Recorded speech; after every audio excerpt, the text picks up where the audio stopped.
मेरे प्रियजनों, तुम जो मेरे वचनों को सुनने के लिए इस घड़ी में एकत्र हुए हो, सुनो, क्योंकि मैं तुमसे प्रेम करता हूं और तुम्हारे जीवन को बदलने के लिए बोलता हूं।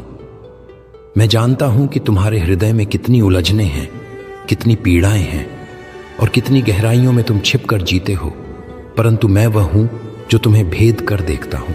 सितंबर का यह महीना तुम्हारे जीवन में केवल समय का एक टुकड़ा नहीं है, यह एक अवसर है, यह एक चेतावनी है और यह एक आशीर्वाद भी है।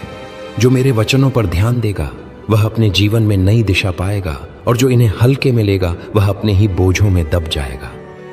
तुम सोचते हो कि समय यूं ही गुजरता है, पर हर महीना, हर दिन तुम्हारे आत्मा की परीक्षा है।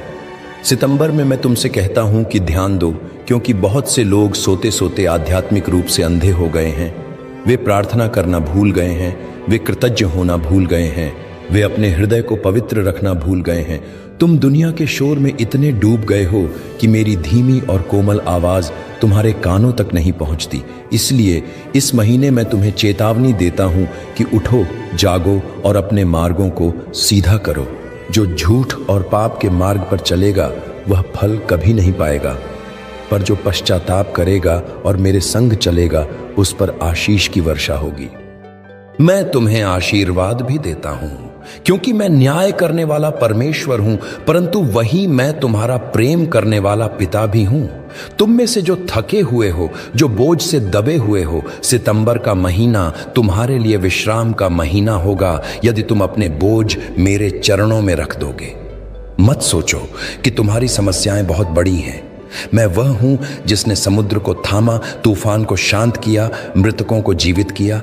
क्या मैं तुम्हारी समस्याओं को हल नहीं कर सकता? तुम केवल विश्वास करो और देखो कि मैं तुम्हारे लिए रास्ते खोलता हूं जहां दरवाजे बंद हैं।